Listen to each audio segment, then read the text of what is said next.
Hi folks, and welcome back to my daily vlog. Look at this weather, it's beautiful.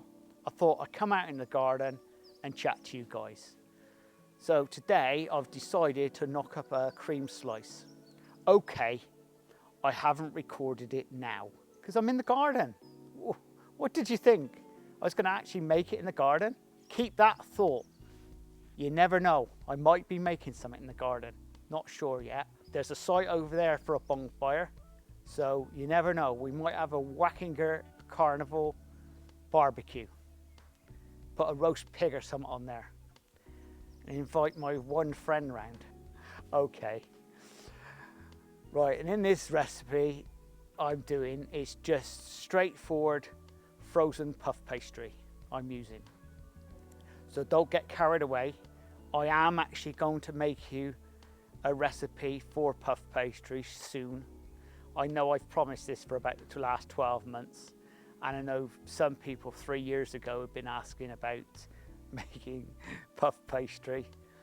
The reason I haven't made puff pastry, the truth of the matter is, the fact is I've spent years making puff pastry, and as much as I love puff pastry, I would tend not to make it if I don't have to.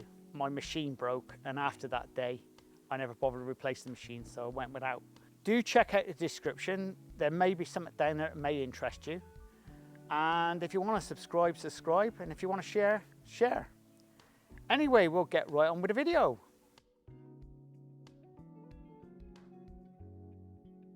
Now, for this recipe, you need some puff pastry. Your puff pastry sheet needs to be 58 by 38 centimeters. Now, first thing I want to do, and now if it's frozen, you defrost it. And if it's fresh, what you do is roll it onto the table.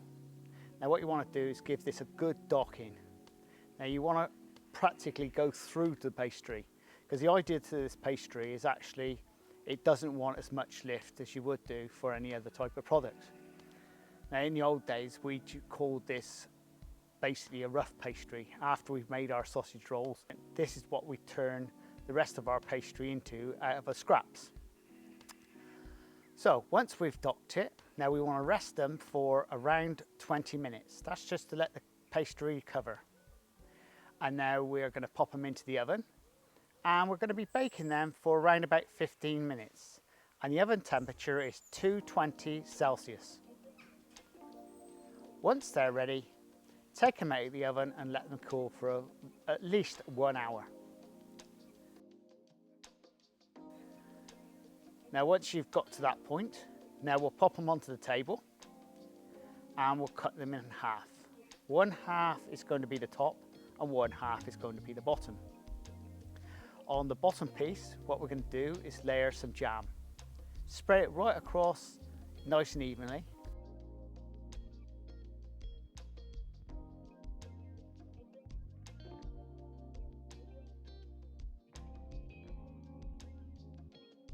And the next thing we're going to be doing is putting some cream on. But first, we're going to have to mix it up. And in the bakery, I use carton of cream. This cream I've been using for the last, 35 years. And previous to that, in the bakeries we used to work at the same principle, we were using basically same cream. So I've always kept to the same flavour cream all the way through, because cream just tastes so good. I know a lot of people have been asking me, can I show me how to make this cream? I'm afraid I can't. There's too many ingredients in the product. I might have a go one day, but I'll show you an alternative for this in another video. But for now, this is how I do it. So what we do is we pipe on the cream so it's all nice and level.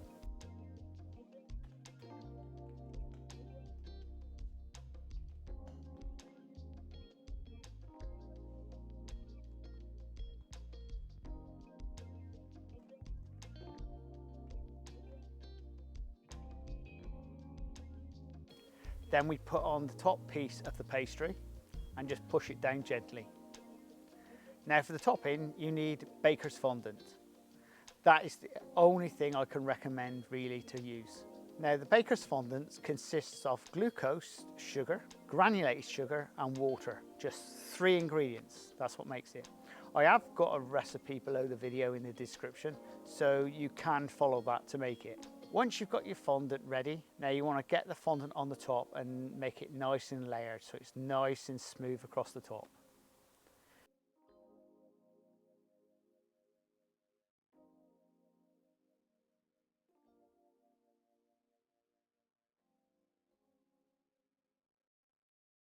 Now you want to let that dry for around about, what, 4 or 5 minutes, so it's just still a bit tacky.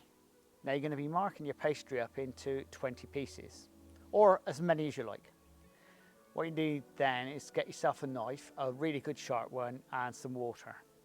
And you're using the water, and the idea is to dip your knife into the water. That actually keeps it nice and clean. So you dip it in, shake it, and then that's for cutting. Once you've got it marked out, then you cut down through. You know, without a shadow of doubt, I'd recommend you buying supermarket puff pastry any day of the week. Now, a good place to get your pastry from is Iceland, frozen food place. Well, there you go, guys. Wasn't that easy? I told you it would be. Now, you can make this at home. You can make it wherever you like. It is that simple. Okay, the downside is the cream. And I buy it in. Now, I am going to do your recipe for cream, but for me, you could use marshmallow cream or something like that. In the old days, when we didn't have the cream, we'd use buttercream.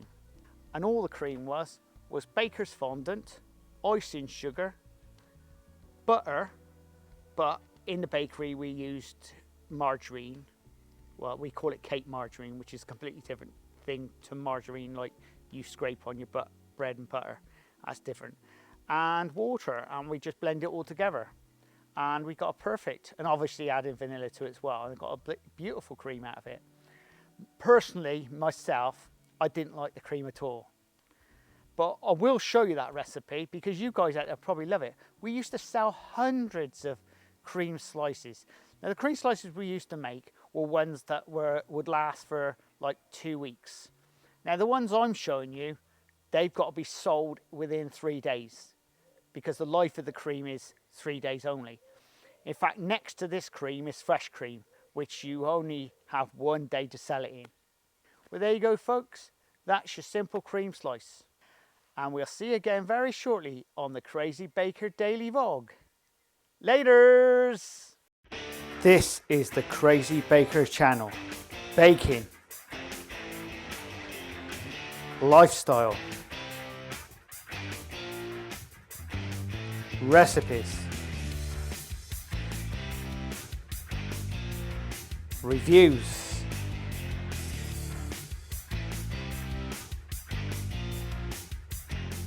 I am the Crazy Baker.